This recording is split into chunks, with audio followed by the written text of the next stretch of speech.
Is there anybody on the Jabber? Can anybody tell me if there's somebody else there?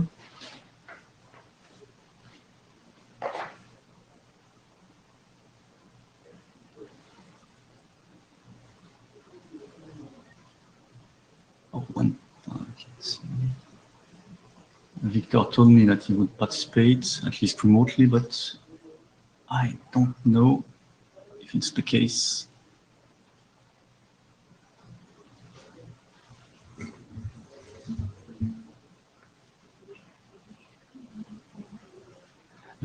Yeah, he told me that he would try to at least listen. I don't know if he would be able to participate, but at least listen. So I don't know what is the situation, if he's on the Jabber or not. Sorry? Yeah, yes, but Simon is in the technical stuff, at least. I think so. Okay. Okay, good. Well, I think it's time. We'll start and we'll see if more people attend. I'm expecting at least somebody else, but we'll see. That's the motions. I think we already do.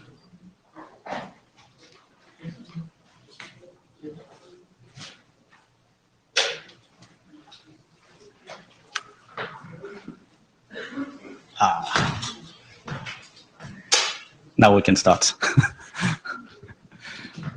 Hello, so welcome everybody to this network coding research group meeting.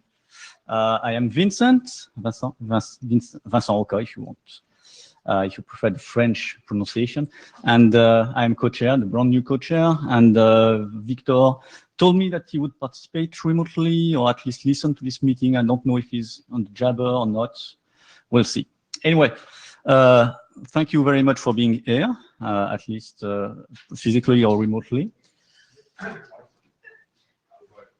So before going any further, yes, I need somebody to take notes, but or just for the questions and the answers and comments. So I don't need anything for the technical presentations. I can do the summary myself. It's not an issue. So if somebody wants to take notes, it would be appreciated. And above all, somebody for the Jabber, if ever there is somebody there. I hope that Victor will be there. You can, thank you, Lars. Okay. For notes, concerning notes, anybody? I will try to do my best, but sometimes a bit difficult to do both things at the same time. Vincent. Yeah, okay, thank you, Angela. Okay, so this is the IETF IPR policy. Very classic, nothing special. This is an IETF working group, research group, but it follows exactly the same rules as the IETF. So please, if you have any reason to believe that IPR you have or your employer or IPR you may be aware of applies or should or could apply to any contribution that you make or anybody make in this meeting on the mailing list. So please do an IPR disclosure as soon as possible in a timely manner, which is to say in days or weeks, but certainly not in months. So all the details are on the slides and on the document mentioned here. So please have a look at it if required. So this is probably a short meeting. There are few people here.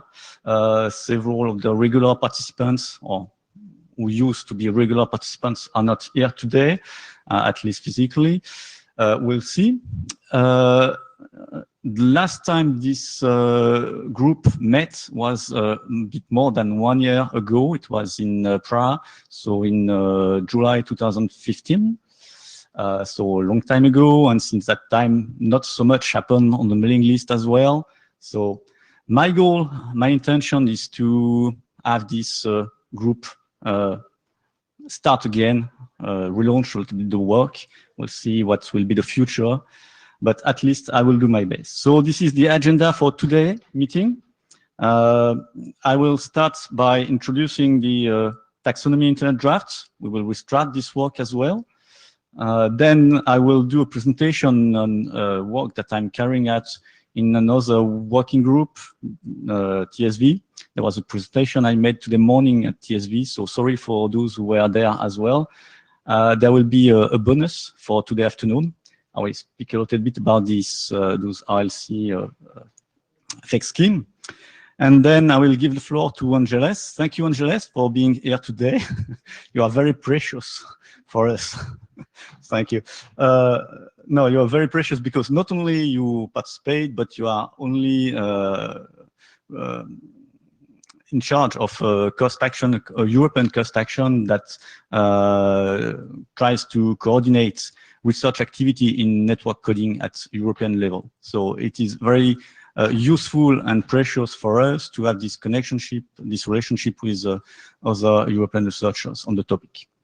So that's great. And I will finish this session by some discussion and proposal for this research group on what could be done, and we can discuss this today or on the mailing list. Okay, so let's start. Does anybody has any comments, suggestion, modification to the agenda, or is it okay for everybody? That's all.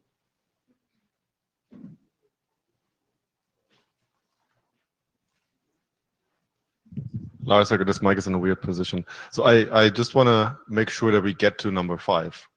Yeah, yeah. And we have time. Yeah, we will have time to discuss. Number 5 is very important for sure. So let's start with this taxonomy internet draft. So this is for the moment the only research group item document. As you can see, it was accepted as a working group research item, and the first version has been published in November 2014, so 2 years ago. And then very little happened, so I tried to revive this activity. So the goal of this document are twofold. The first goal is to do some kind of translation between the IETF terminology and the academic terminology in the domain. And if you look at this document, you will see that there are big difference in the way we present the concepts, in the terms that are used. So it really makes sense to have this document. And the second goal, but not as well, with a little bit, that would be a little bit less priority, is to start to structure a little bit the domain, because there are several concepts, anti-flow coding, intra-flow coding, etc. And so it makes sense to also have to start to have this big picture of the domain.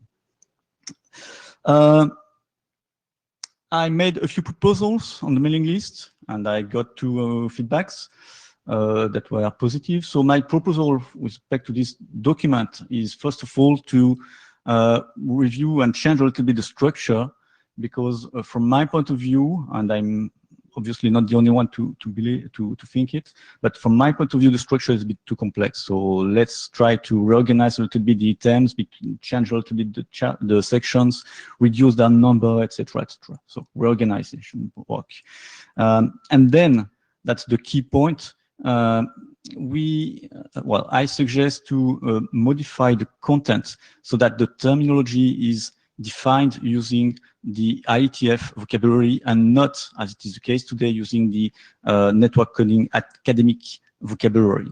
If you have a look at the descriptions of each item in this document, you will see that, okay, it's not explained the way we do that, or the way we did that in the previous RMT, fake frame, and fake related working group at IETF. So I think it makes sense to do the opposite and change this, and that's a significant change for this document, but there's nothing, it's not so complex. We can achieve that. And then, of course, make sure we don't miss anything, either in terms of concept used in IETF or concept used in the academic domain. So that's the main actions I see for this document. As I said, I got 2 positive answers, so I think we will quickly reach a consensus on this.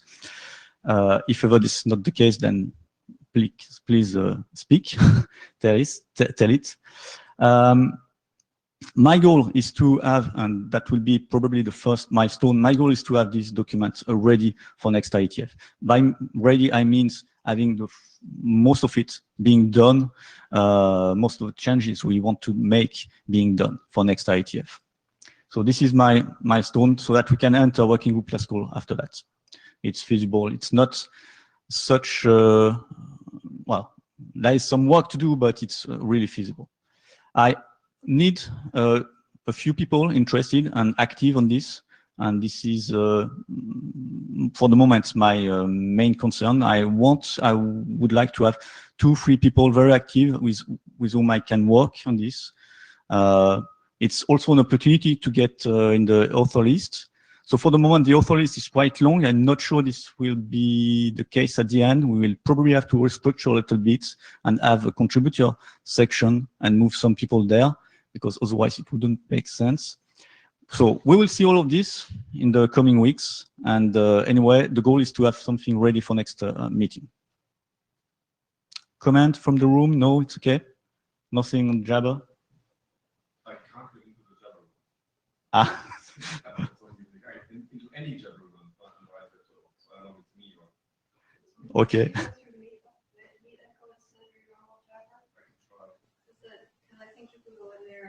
with your jabber. Okay, well, if it's Ecuador, then there's nobody. You can see that there's only. Yeah, because it's fed into IETF, so there's only one person in there. Yeah.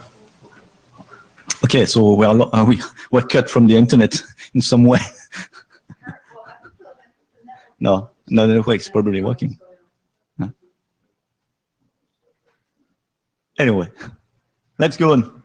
I will reflect all of this on the mailing list, making sure that everybody is aware of that, not only in the summary, but I will try to contact some people so that I get some feedback on this.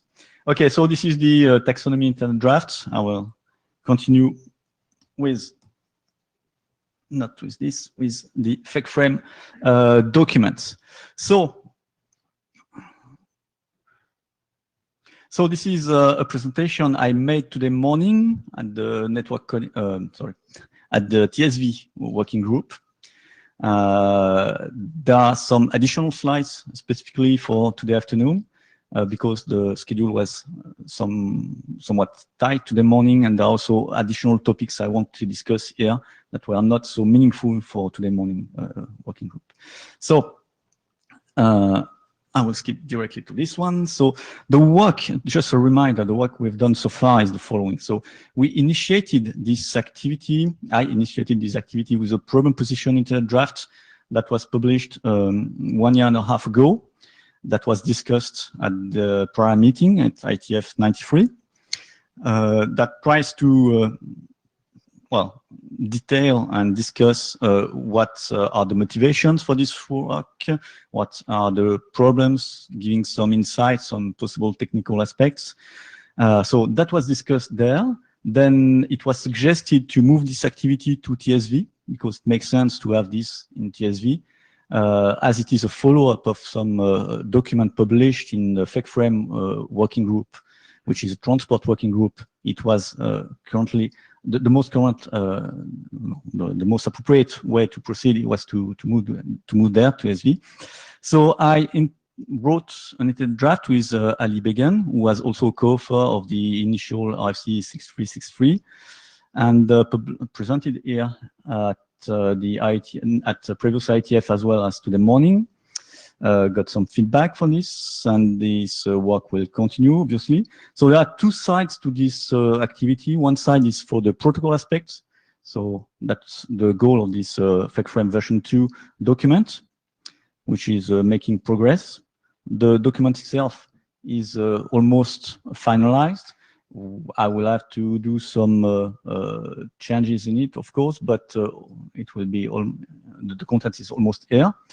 And there is also an additional side, which is the FEC aspect, because we are working on the framework on one side and soon on the FEC scheme on the other side. So the goal is also to be able to propose convolutional FEC codes, FEC schemes.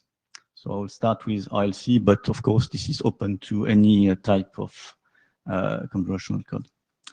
So just to remind you what we're talking here, so this is a follow-up for this RFC 6363, published in 2011. The FEC-frame itself is a very light protocol. Sometimes we say more a shim layer that fits between RTP and UDP most of the time, and the goal is to have robust and scalable distribution of contents to a large number of destinations. Most of the time, the content is real-time content, real-time flows, video, audio, things like that. And I would like also to mention that, okay, this FEC-frame protocol is also included in 3GPP MBMS standards. So MBMS stands for Multimedia Broadcast and Multicast Services. So we start to have some experience, some deployment experience.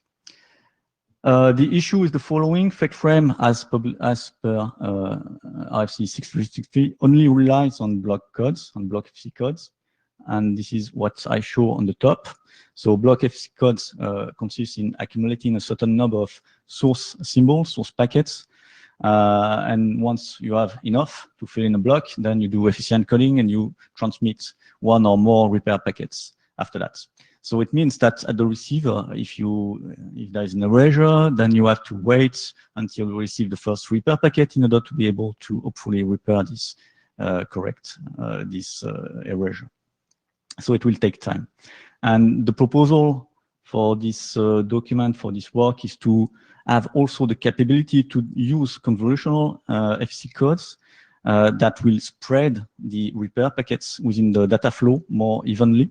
So we have this concept of sliding window that will move over the set of incoming packets, source packets, and then whenever there is a need for that, you produce one or more repair packets. And so if this packet, the one that is shown, is erased by the network, then it will be quickly recovered by the following repair packet that will arrive quite soon. So that's the idea. It's so the problem that we have with block codes, that is to say, we add latency, fake-related latency to everybody all the time, is totally solved with convolutional FSC codes. So that's great. If you have very good reception conditions, you will experience almost zero fake-related latency. Okay, I'm not considering here other sources of latency, for instance, for communications aspect, the propagation aspect, that's another topic. But as far as FC coding is concerned, there will be zero latency, almost zero latency in good reception conditions. And even if you are experiencing bad reception conditions, then the latency experience will be much lower than the one you will have with block code. So it really makes sense to do that. And the version 2 really aims at adding this capability to FakeFrame. So the status of the work is the following.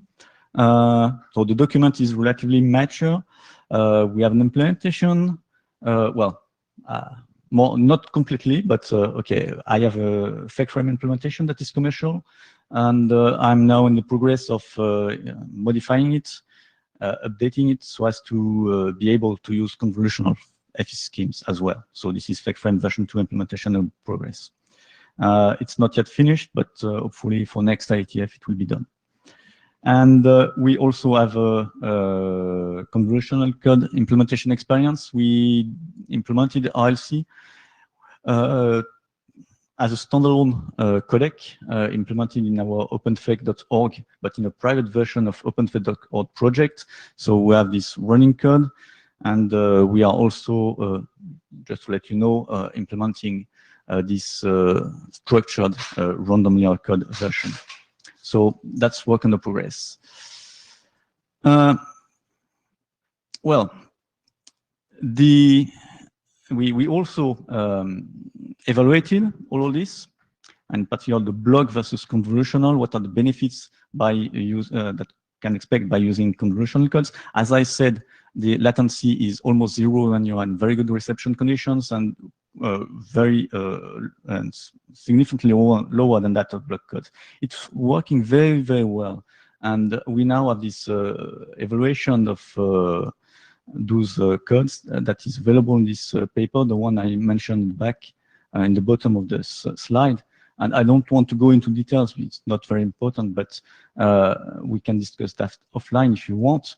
But it's really very efficient. My feeling is that, well, in fact, I don't understand why it has been done before, I would say, because there is a big difference, a big benefit in using it. I would also like to take advantage of this to discuss a little bit this RLC aspect. So now the FEC scheme part. The one we are considering for FakeFrame is pretty simple. So we are only considered random linear code. So you generate the coefficients using a key and a seed, in fact, and a PRNG. So using this seed and this PRNG, you have the coefficients that will be used to multiply each packet in the encoding window. So this is pretty efficient and simple in terms of signaling, because you don't have to carry any of the coefficients. You just have to carry the key itself. So in terms of signaling, it's efficient. Also, we are assuming that there is no gap in the encoding window. So the encoding window is a full encoding window There is no way to remove particular packets inside this encoding window because, for instance, you get some feedbacks from the receivers telling you that, okay, this packet has been received, it's no longer needed to be in the encoding window. No, we don't support this kind of feature because FakeFrame does not have any feedback channel. So it's assumed to be a purely unidirectional transmission. So we also simplify signaling because of this. And all of this makes the header and trailers very compact. I will show you that in the following slide. Another difference that we noticed compared to block codes is the following. We need to have two encoding symbol ID spaces. So the ESI is the identifier for each symbol, whether it is a source or repair packet. It's different in block codes because a part of the ESE is for the source packets and the remaining ones are for the repair packets. But here we are working in a different way and we have two different spaces, one for source packets and one for repair packets. So this is the signaling header or trailer. It depends whether this is source packet or repair packets. So on the top, this is for the source payload ID. So this is for source packets. You only have this very simple header, which consists in the ESI, 32 bits field. It's nice.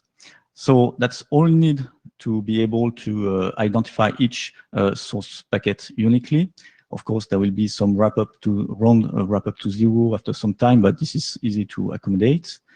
And in the bottom part, you have this the header for in case of repair packets. So as you can see, this is a twice 232 bits word. You carry the repair key. You carry also the number of symbols in the encoding window as well as the ESI of the first symbol in this encoding window. So it's pretty simple. So with that, only you don't need anything else. With that, you can do encoding and decoding on the receivers. Pretty simple signaling. So next step is first of all to finalize the FakeFrame implementation and then to propose as well another internet draft that will detail how to, that will specify the RLC fake scheme. And hopefully it will be done for next IETF, both of them. I don't know if there are comments or questions for this presentation. Is it okay for you? So one of the output of today morning session was that this document will no longer be called version 2, FakeFrame version 2. It will be a new version of not a new version, but an evolution of FakeFrame, since we only add new features without removing anything, and new version, the new FakeFrame used in the old way will be totally interoperable with old receivers that only support block codes. So that's the main motivation. If there is no comment, no question, I suggest we switch to the following presentation. Angeles?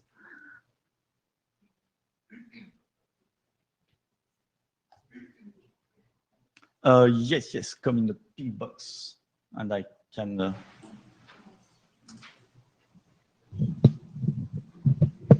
Just tell me when you want next slide, and it's okay.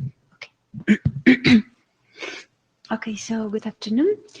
I'm happy to present this work on network coding. First, to introduce a little bit the context of this. I presented at the previous meeting in Berlin some ideas on how to implement network coding at the virtualization function working group. And then they thought the ideas were interesting for their group, so they invited for writing this draft to receive feedback. And this is the reason. And I would also like to comment that I started with this working group here, but it happened that, as I will mention after, I am involved in several projects where we do have to implement network coding. So for us, it was time to really think how to do it. And this is why we came up with this way to do it. And this is also why I started to attend also the other working group. But I think the work in both groups is relevant. Okay, so so then this is a very short presentation on why this draft. Why this draft here, but here meant the other group, the other working group, and what are the objectives, and a little bit the structure of the draft is to easy the reading for those interested, and then what we see that this should be done.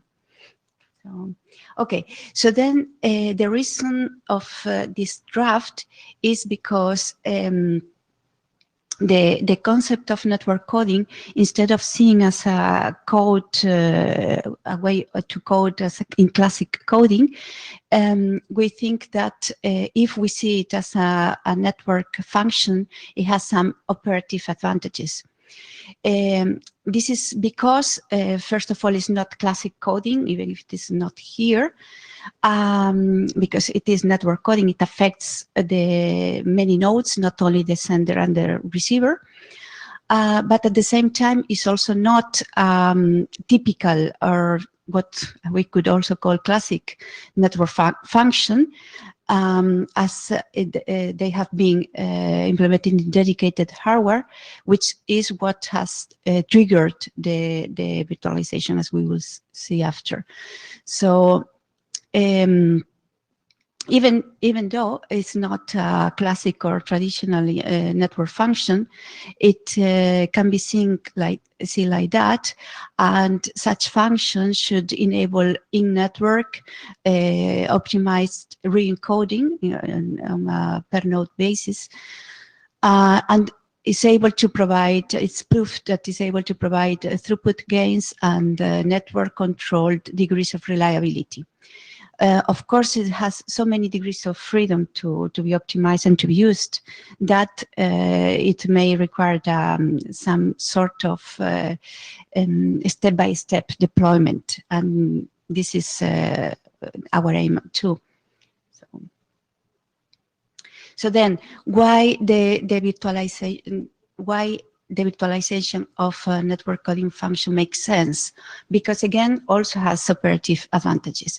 As a network coding, as a network coding function by itself is already useful, but if we virtualize it, has additional operative advantages from some use cases in particular, and this is why this is so, because this network coding function relies on having access to for sure connectivity, networking resources, but also to computation and storage resources throughout the network. And this is this happens to be solved by this virtualization working group with several architectures, several solutions. So in a way, what we need, it is available in this way. On the other hand, also network coding function, in order to exploit fully its capabilities, can be optimized if it has access to network statistics and analytics. Because this means knowledge, this means we can optimize our coefficients of the codes in the best way, also, for example, to optimize energy utilization, not only the network. So then it just makes sense that this network coding seen as a function can be integrated with network function virtualization architectural frameworks, as a possible architectural functional design solution. So then the objective of the draft would be first to show that network coding can be designed as a network function. Moreover, we have identified several modules to be able to facilitate later the optimal use of such function.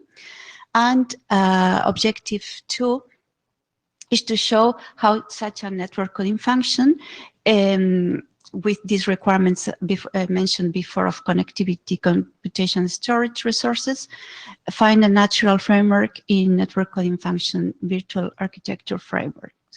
It is important to highlight this point. This architecture now should be seen from our network coding perspective, which means that is not the perspective of those who developed this framework, because this this network coding function didn't exist. However, it makes sense still to not make sense. It does fit into this framework. So just this is the structure of the draft. So the main 2 points are network coding as a network function and virtual network coding function. So the authors at the moment are the 2 from Academy, from my university in Barcelona, and then these 2 developers from the Norwegian company who are with whom we are collaborating to these research projects. So I also would like to highlight here the fact that we have these 3 projects, research projects, where we do have to implement, we are implementing network coding, and they are, in which we are developing this, all these ideas that are presented here.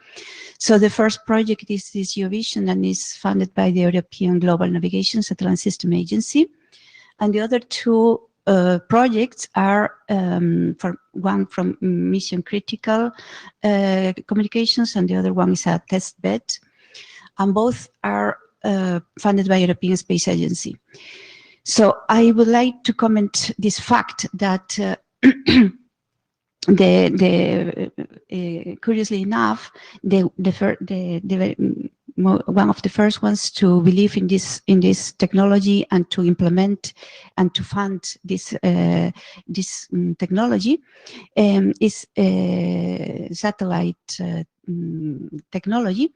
And I have the feeling that the reason is why, because our network is very well under control, and then it's easier to test this new technology, while in the general network internet, maybe it's better to have a gradual implementation.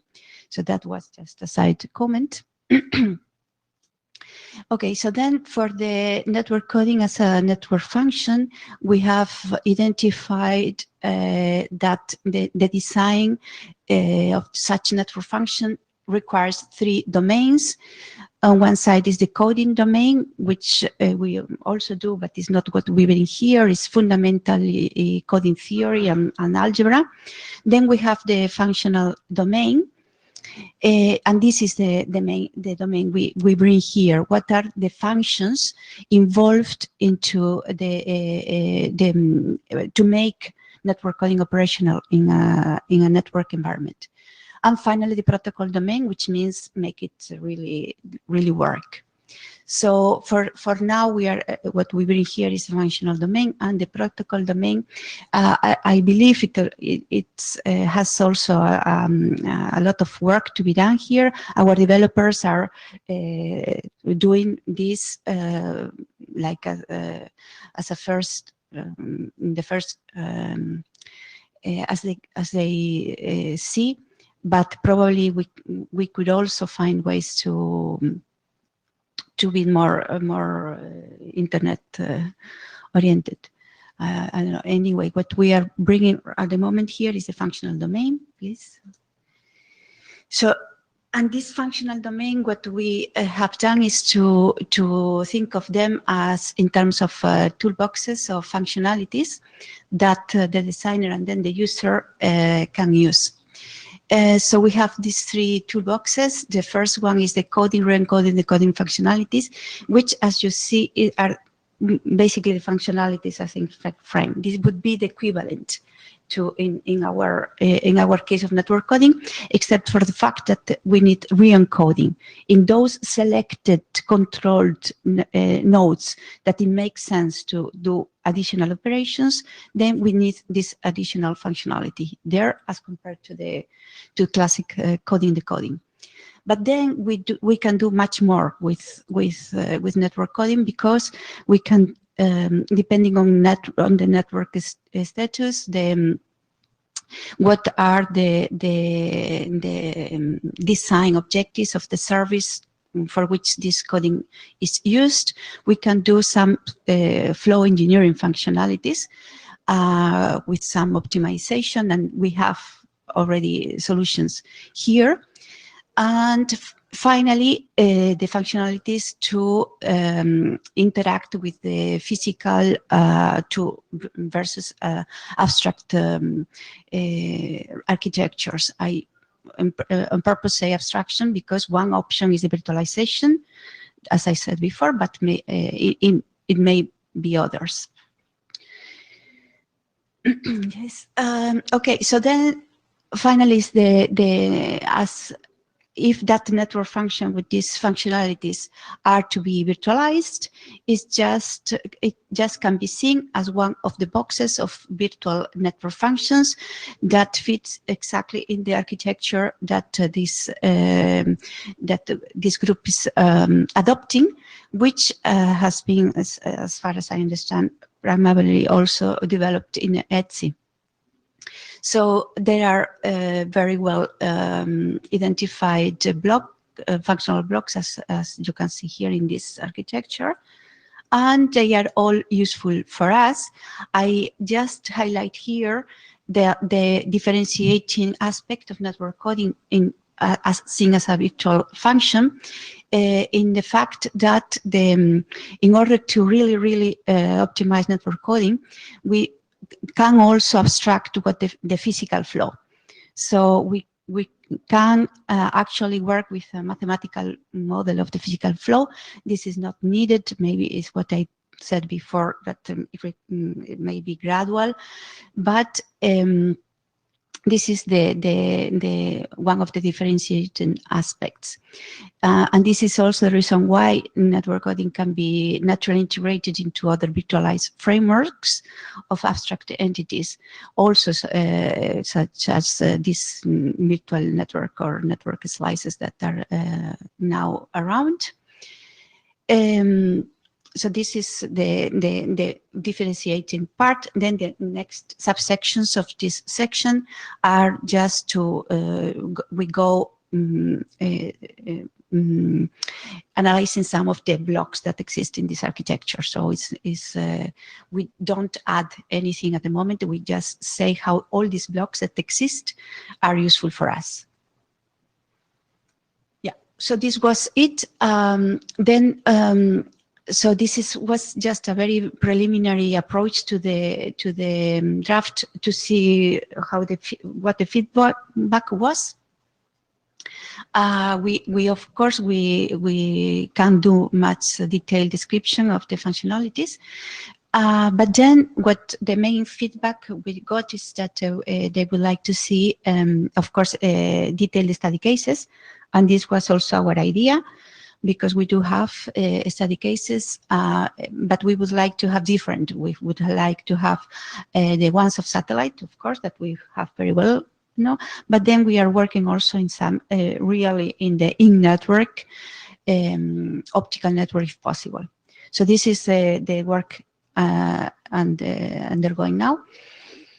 And then also to still see how the whole picture, with respect to these other new concepts, virtualized concepts and things. So this was all what I presented yesterday. Questions? Yeah.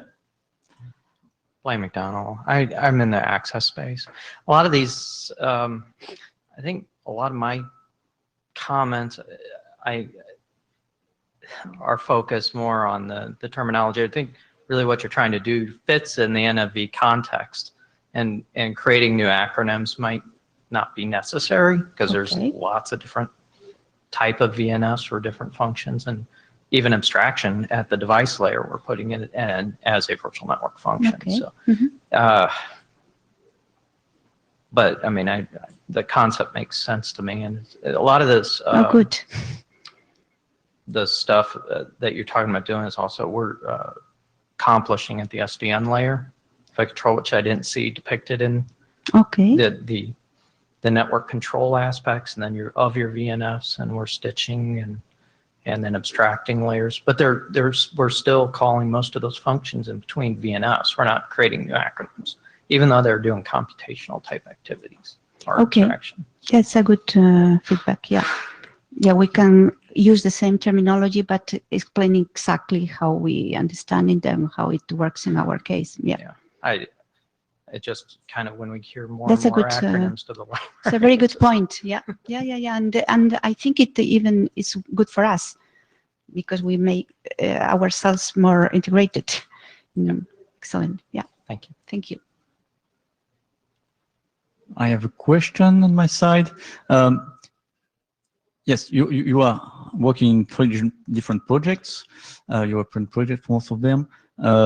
Do we have access, or will we have access to some specifications? Well, I would like to know if some of the outputs will be public and could be reused in this working group. For instance, the signaling aspects, the assumptions that are made, the specification, are there many flows? Are you doing interflow calling, all those very technical details that will enable us to see and understand better the architecture that you are designing. So is it public? Will it be public? What can you say? Of the 3 projects, one of them is ending by the end of this year.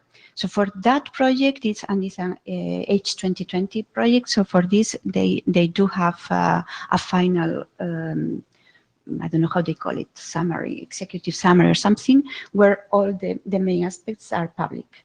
Now for the European Space Agency projects, they have just started. So maybe not for the next meeting, but for the next following one, for sure there will be. Okay. Yeah, and then with the space agency, they are also interested in this, in integrating the satellite into the network somehow. So they are also positive on this.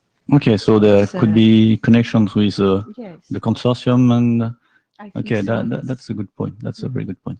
I'm also, in particular, this is the goal of next presentation and discussion, but I'm also interested in having views on actual use cases where network conning is deployed, and to understand what are the assumptions, what are the techniques that are being used, what are the benefits that could be obtained for all of this. So this is if we have access to some of the but as I said, is exactly what we were asked for the study cases, which we knew that would be the next step.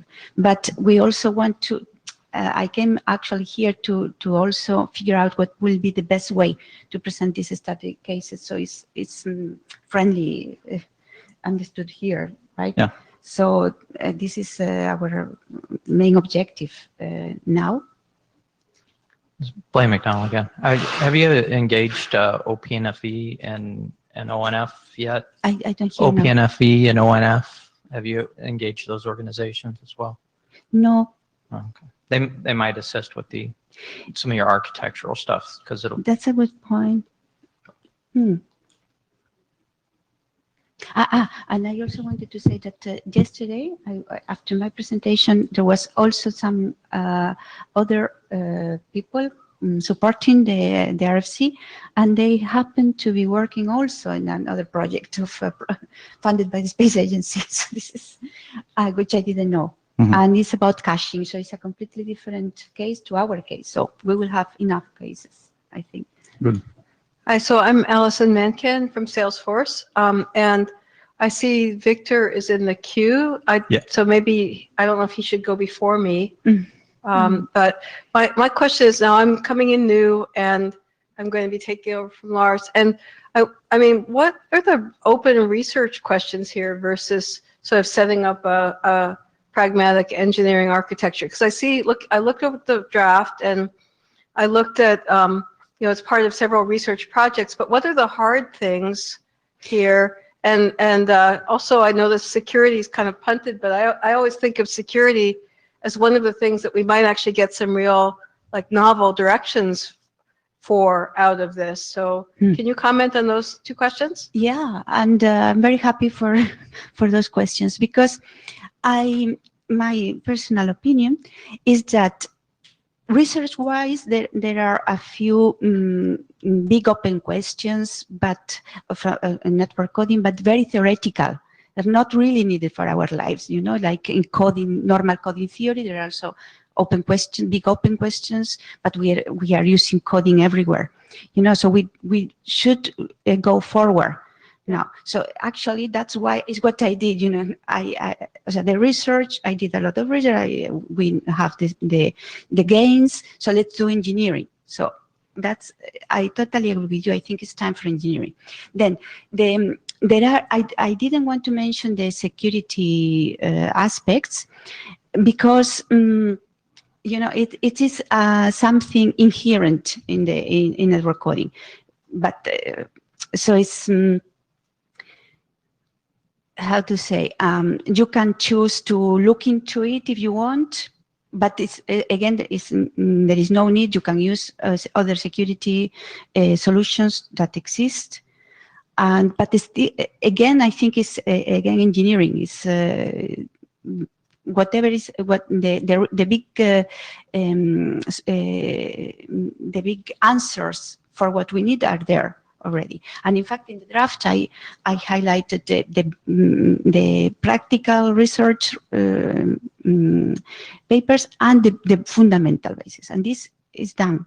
You know, with that we can go on and do engineering. This is Okay. my feeling. Right. Thanks. Do you want to come to the mic? No. Okay. Do you want to give Victor a chance? To Yeah. Victor, can you hear us? If you want to say something. Victor, can you hear me? No. Yes, we can hear you. This is great. So I'm very glad that I'm able to join everybody remotely. And very good to hear everybody. And just wanted to ask a quick question to Angela's very nice work and presentation. You have a lot of things to still research on, and one quick question I had was, you know, related to the NFV aspect of network coding. Obviously, one of the challenges for NFV is how to maintain and move state when you move the function from place to place. So I was wondering if you consider the issues of complexity and efficiency in terms of maintaining and moving state. Maintaining and moving what? States. State. When yes, but I need to define a state. I have not defined a state anywhere. Right. So usually, I was just curious. Usually in a network function, you have a system where something is, say, processed. Like network coding, there are some flows that are in flight. There is some coding in process, and then at some point, one property of a network function is that it can be moved. A virtual network function is that it can be moved from one place to another without losing the state. So that means there is some complexity involved in moving the state from one place to another, and I was just curious if you consider that. Well, we consider all at the moment what we see is that all the flexibility that the architecture gives to us are there, and at the moment we are looking at them in our use cases. So at the moment in our use cases we don't really see the need of very complex use of this architecture. I must say, yeah. That's why I said before that this is because for such a novel technology you have to go gradually. So if you just go and think the whole network, you have the whole network, and you have to give the network coding functionality to 1,000 possible customers. Is not the case yet for us. I see. Okay, thank you. Blaine McDonald again. To answer your question, Victor, I think once it's out of the research space and they get into operationalizing it, then they'll probably get into state management and horizontal scalability type aspects of the. So. Yeah, that would be interesting as a matter of research as well. I guess just considering how to define the state and how to efficiently compress and reliably move the state. But of course, that's when the need for moving coded, this virtual function between two instantiations. So that may be some work that would come in the future.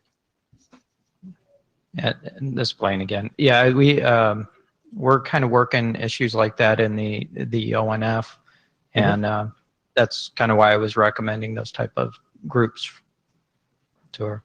So, yes, yes, thank you. I agree with that. Yeah, thanks.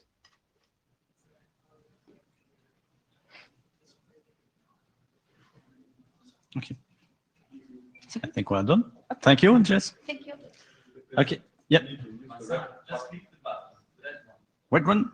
Because they haven't used it enough for you. Yeah. Next time you say one in the queue, when you want to grab the score, you push. That's it. Okay. Okay, thank you. Yeah, there's a big. Yeah. Okay, but this is protected. I thought it was dangerous to touch it. Yes, well. Good thing we don't have. Okay. So we have half an hour to discuss the last part of this session. So the proposal and discussions. Well, first of all, I would like to, we would like to do a clarification because in the past there was some discussion about something which we believe was, misunderstanding of the goal. For me and for us, I mean Victor, the goal of this research group is to discuss and elaborate on coding techniques for efficient network communications. That is to say, we don't want to restrict the work explicitly on situations where you have recording within the network, but more generally to enlarge a little bit the scope and say, if you have cool coding techniques that enables to improve the situation, that enable to improve communication, then it fits this research group. So of course, network coding, the way some people understand it as, okay, we are doing recoding in transmission forwarding nodes is of course in scope, but not necessarily only that. And in the past, we have seen several contributions from myself, of course, but not only, where there was no by default recoding within networks. So just want to make sure that everybody understands this as such. And that's the first point. Then the second remark is that I think currently we are the only place in IETF and IRTF where we can find coding experts. When you look at work being done in other groups, sometimes you see some FEC coding, but very often, and I have in mind Quick or WebRTC at the beginning, very often those are very simple coding techniques where you apply XOR, you XOR a certain number of packets will produce one repair packet, and that's all. Yeah, it can be useful for sure, but if you want to do more, and now that the IMT and FECFRAME working group have both been closed, there is no such place currently except network coding. So I think this is a key differentiator between this research group and other working research groups. So that's something I would like that stays and that we keep in mind. So whenever some people have a coding question, then they can come and ask to this group. It makes sense. Then, okay, so the proposal we would make the following. We would like to structure a little bit the work into topics, into domains, in order to create some structure by itself and to also stimulate participation. That's the first point. Second point, we will also like to add some milestones in order to, and objectives, clear objectives and milestones to measure the progress that could be made in those topics, which is currently lacking. For instance, the first milestone I propose is to have this taxonomy internet draft ready for next IETF, or ready for working class goal at next IETF. This is something that is missing in my opinion. And maybe we'll see some emerging topic from this activity, and why not, that could justify the creation of a working group in the future. Or if not, as it is the case today, having some network coding activity in other research or working group, as is the case for NFV, for instance, or TSV. So that's the proposal, and to go into more details, I would like to introduce a few topics. I have two topics, but I'm pretty sure that there will be more. I don't want to, and with Victor, we don't want to set a list of topics. We want the community, even if there are a few people, we want the community to propose and to tell us what they would like to work on. So the first topic is the following: network coding from theory to practice, which is already in the charter if you look at it. So we would like to gather some technical information on existing or soon to exist network coding deployments. So gathering technical information in order to appreciate what was the architecture that was defined and deployed. In this case, what were the benefits, what was the signaling, all those technical aspects that are very important, that will be very useful to this working group. And I'm very glad that Angel has introduced the work that is being carried out either with H2020 project or ESA on network coding for space communications, because typically this is the kind of use case, this is the kind of deployment that could be useful for us here in this research group to have an idea of what's going on and what we can do and what could be the benefits. That's the first topic. The second topic is in fact related to this one. The second topic is this is the network coding architecture. So we have been discussing a lot during the past few years on this, but for the moment we don't have anything concrete. And I think that it makes sense to take benefit of the output of topic one in order to improve our ideas and our view on the possible network coding architecture. I will give an example. So I know pretty well this FECFRAME version 2 activity. So in this case, in the use cases that are behind FECFRAME version 2, we have one or several flows. We have therefore the flow identification problem.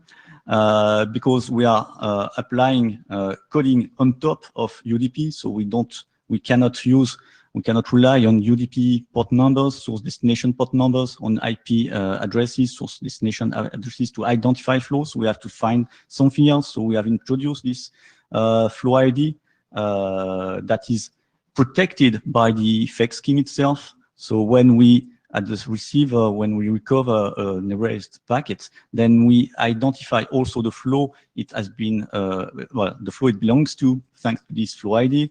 There is the problem of addressing variable size source packets. Those are RTP packets coming from video flows most of the time, so they are not all the same size. So we also have to address this. We also have to do a mapping between variable size source packets and fixed size symbols, source symbols. So there is also a mechanism for doing that.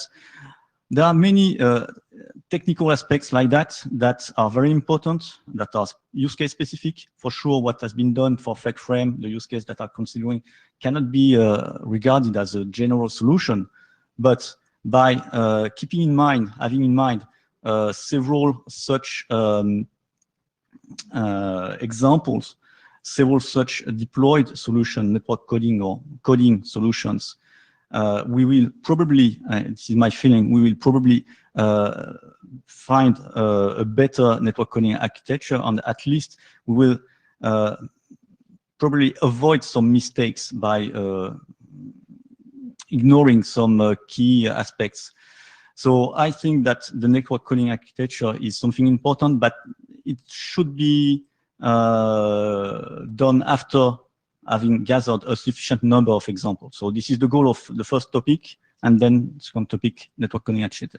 So I see you have a comment, La. Lars Eckert, so I don't want to actually talk about topics. So I want to make it very clear that the group was basically closed already for being completely inactive, since you mentioned earlier. And I want to specifically thank you for keeping the pressure up to actually, make something happen again and get this meeting, for example, organized, because if you hadn't taken the energy, this would not have happened here in Seoul. And maybe Seoul wasn't the best place to do this restart because it's, attendance-wise a bit problematic. But so thank you at least for trying to revive this. Thank you. I don't know if it's going to succeed. So there's way below what I'd consider critical mass for a group here. There were most of the presentations were shown before elsewhere in the IETF. So I can see all of the topics you outline here as being something that a group could work on if there was a group. And I don't think there is a group. I still don't think there is a group. So that's really the problem that I have. It's not that the research isn't valid or the work doesn't make sense or it doesn't fit with the IETF or the IRTF. None of those are concerns, right? We don't seem to have the people. There was a lot of initial interest that disappeared very quickly. And this might be a case where basically, the community isn't here. And although the work might be totally in scope and valid and interesting to do, it won't happen. Because a group where the chairs are pushing most of the documents and where not a lot else is happening isn't necessarily very great. And it's great that you're pushing the documents, right? Don't get me wrong. And again, thank you for putting in the effort of making this meeting happen. I think the ball got dropped before you stepped up. And I feel kind of bad, right? Because you want this to happen. And so do I, frankly, right? I don't like closing groups, but I really wonder if we even have a chance anymore to make this come back, to get back again. I don't know. And I don't even know if we can have the discussion here because nobody's there. Yeah. Blame McDonald. To that, if we are doing the optical access network and abstracting some of the functions off the physical hardware, and a lot of that is FEC is one of the things that we use in the optical PON space. We're working on, in the ONF, we're working on abstracting those into a project called Volta. That might be a good project in the ONF to work on this type of activity, and then bring it in back. Maybe there'd be some more excitement at that point in the IETF. Okay, thank you. Just thoughts. Well, Would people show up in the room here with this topic?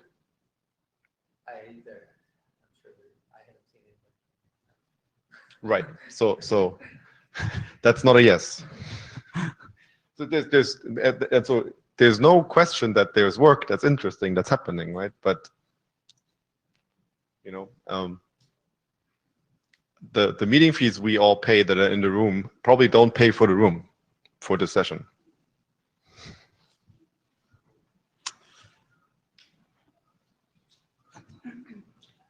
I still think that the question of Alison was quite timely here, because what I see is that people here in this community are very executive. They want to very engineering, right? And we do have research, a lot of research work to do, but maybe in this community it's more attractive to do already the engineering part, which is we need a lot of contributions there too. So I just this point, no, the research versus engineering that make.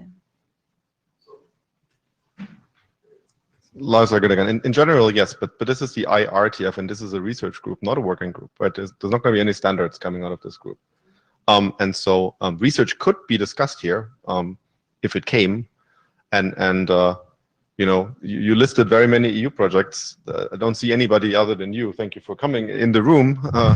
And yeah, it's not Europe, it's Korea, right? But and you know, we didn't meet for over a year because not even the chairs found the energy to put in the slot request and put agenda together. So that's not great.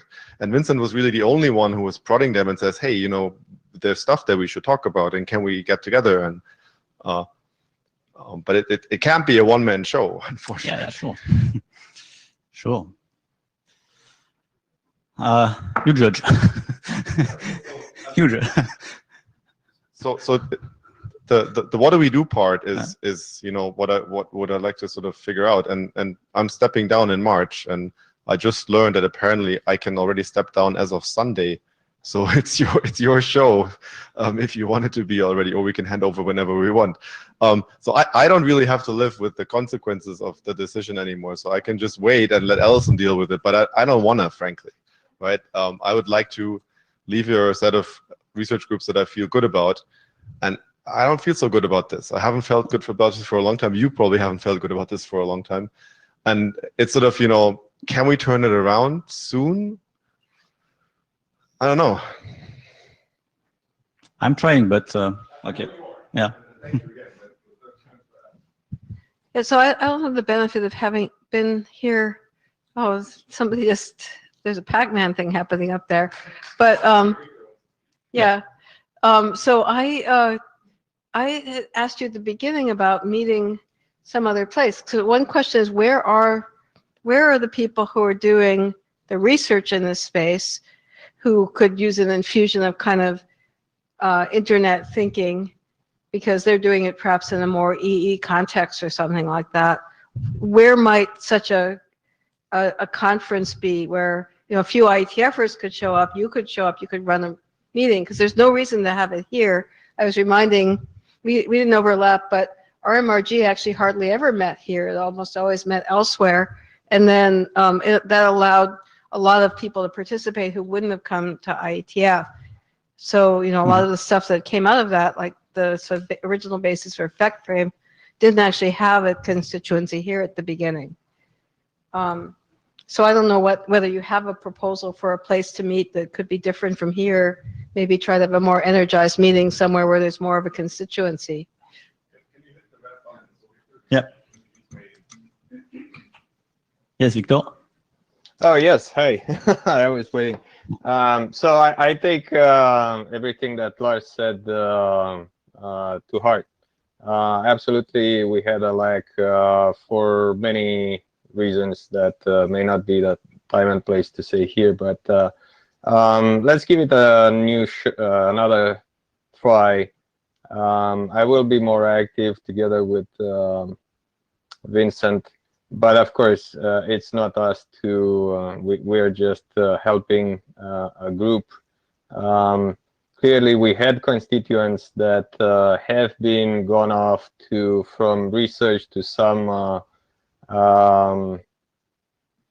some trials or some prototypes or clearly something that is transitioning from research to some experimentation and possibly some products. We know about that. They have participated here in the past. They are probably just busy off doing that. We can obviously call on them to come back to the group and talk as much as they can about their experiences and basically back to the cycle of asking more questions for research. I think that would be the normal path. It's not just for our group, for any group going through this cycle of think a lot. It's been quite a few years of research in the a few years ago. Now people have been trying to do some I don't know what they've been doing because they are off doing it. We can call them back. Obviously, I had a project that did research. I have presented some results, and also stemming from that some questions for some new research. So I think that bringing back the experience that happened in the last year or so of quiet on the group side, but probably a lot of activity on the experimentation side would be very valuable. Right. Sort of, but I mean, calling them back kind of, gives you a presentation. Doesn't really give you a sort of viable community. And given that the room, I don't know if you can see it, right? There's 4 people here plus me and Allison, and up front. No, I saw. Who would they present to? They would present to themselves, basically. I right? have seen. Yes. Oh, sorry, 6 people. So I'm thinking and that out of that practical experience come new questions for research. It's not about them presenting the product that they are doing. Is about coming back with a new set of questions for research. Yeah, that I understand. I'm more concerned that they would come to give a presentation to themselves because there isn't really many other people here. So Alison made a good point, right? I mean, if go to the academics where they are, because maybe they would actually a meeting there might draw a better audience for that sort of presentation than a meeting at the IETF. I agree with that, and I'll take it with Vincent to look into that to find a better, possibly better venue. Yeah. But frankly, the other way I look at what you said is, if the community has moved on, it's moved on, and maybe there isn't a group anymore, and that's a fine outcome, right? So there's 2 ways of looking at this. Yeah. So I mean, even if we manage to pull together a very good meeting in, let's say, Chicago or some academic conference, I don't know if I would, that would make me feel good. I don't know if it would make me feel, confident that the group actually would have a history of good meetings then going forward, or a future of good meetings probably going forward. So it's really, I mean, the participation problem is really, really critical, right? And that is the concern that I have about the viability of the group, not the technical work, not whether it fits with the internet architecture, none of that, right? That's all obviously given. It's really about, bodies in the room and a discussion that is interesting. I absolutely agree with you, Lars, and I might add that participation on the mailing list is equally important. Well,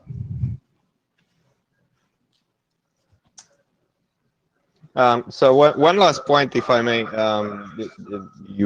I was saying that people have went from research to do some implementations, probably some prototypes. I'm not sure they just moved on, as in moved on to other fields. I still think they are active. It's just that not not reporting back into the research community for the moment, or at least this group.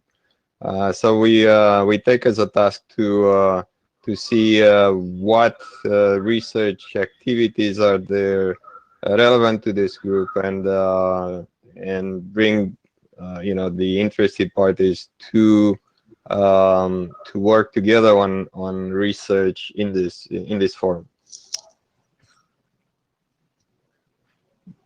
Yeah, Lysager, that seems reasonable. And if you guys get together and think about what events happen during the next, say, 6 months where you could co-locate. I mean, one is obviously, again, the Chicago IETF.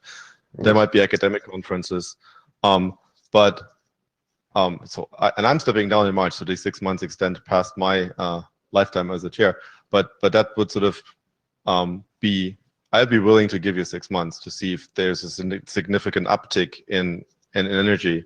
And if there isn't, then there isn't. Yeah. Right. But it's been sluggish for well over a year. So you had a lot of runway, you and Brian, and you haven't used it. Vincent is now on board, so I'm willing to give you a little more runway, but not an unlimited amount. Thank you. It's okay on the side. Yeah, thank you. And this is Allison. I'm going to commit to agreeing with him, and I like the idea of a 6-month mailing list, get going, some kind of workshop somewhere that there are people who are working in open frontiers here and want to dive into the new open problems, and let's see how it goes with with you having joined in. Okay, thank you. Makes sense. Well, I think I have done as well. Well, don't have anything to add. So, unless there are other comments, well, I already mentioned this more or less. No, there's a question, comment? Okay, sorry, I forgot you, Victor. Oh, he's back. Oh, I think that's muted. Okay. Yeah, I'm sorry. I'm trying to step down from the mic now.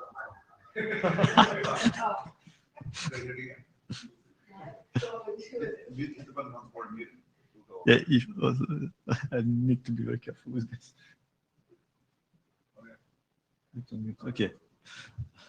Okay, so we are done, I think. Thank you to everybody, and let's see what's going on in the next few months, and we'll decide. Thank you very much.